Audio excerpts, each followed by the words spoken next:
Bonjour à tous et bienvenue sur la chaîne Foot Savoir. Cette vidéo est sponsorisée par Audible, une bonne application de livres audio et de création audio. Si cela vous intéresse, restez jusqu'à la fin de la vidéo pour en savoir plus. Nous allons vous parler d'une découverte historique assez hors du commun. L'archéologie, un sujet passionnant, et nous allons parler de la découverte d'une méthode antique contre la gueule de bois. Oui, vous avez bien entendu. En Israël, des archéologues ont mis la main sur une bague en or ornée d'une améthyste violette. Selon les croyances, il s'agirait d'une solution très ancienne, utilisée contre les soirées un peu trop arrosées. Un remède miracle plus efficace que le Sun-Up. En Israël, une équipe d'archéologues rattachée à l'autorité locale des antiquités a découvert, en fouillant le plus grand vignoble de l'ère byzantine, dans la ville de Yavne, une bague aux priorités curatives, rapporte CNN. De nombreuses vertus ont été attachées à ce joyau, y compris la prévention des effets secondaires de la consommation d'alcool, la gueule de bois, explique l'archéologue Amir Golani dans le communiqué de presse.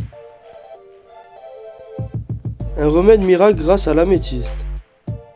Pour remonter aux origines de cette croyance, il faut se tourner vers la religion. Selon Golani, la Bible mentionne l'améthyste comme étant une pierre aux priorités très bénéfiques. Drôle de coïncidence, le bijou a été retrouvé à quelques mètres des restes d'un entrepôt d'amphores servant à conserver le vin. Les origines romaines.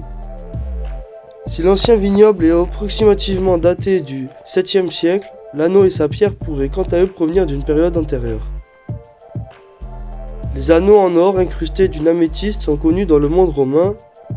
Et est-il possible que la découverte de l'anneau appartienne aux élites qui vivaient dans la ville dès le 3e siècle de notre ère, souligne le communiqué.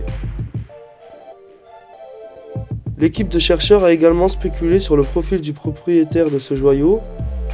D'après Amir Golani, le poids de 5,11 grammes indique qu'il aurait pu appartenir à quelqu'un de riche, puisque l'accessoire servait à prouver outrageusement sa fortune et son statut social. Eliadad, co-directeur des recherches quant à lui, sous-entend que l'objet daterait bien du 7e siècle puisqu'il aurait pu appartenir au prioritaire du vignoble, à un contremaître ou encore à un visiteur malchanceux. L'unique certitude est que pour remplacer l'habituel cachet d'ibuprofène des lendemains de soirée par une belle bague de cet acabit, il faudra certainement se risquer à dépenser quelques euros supplémentaires. Une solution sûrement moins écœurante que le jus de tomate et son œil de mouton vinaigré apprécié en Mongolie. Merci d'avoir visionné cette vidéo jusqu'à la fin. Si tu as soif de savoir, de connaissances et que tu vas apprendre tout en te divertissant, les plus de 400 000 livres et enregistrements audibles sur tous sujets confondus sont faits pour que tu puisses t'instruire et suivre tes activités en même temps. Si tu es intéressé ou que tu veux simplement soutenir notre chaîne, je t'invite à cliquer sur le lien en description et à prendre ta période d'essai gratuite pendant 1 mois. N'oublie pas de t'abonner à la chaîne et de laisser un like si tu as appris des choses ou que tu as aimé nos explications, ainsi que d'activer la cloche pour être tenu au courant de nos prochaines sorties de vidéos.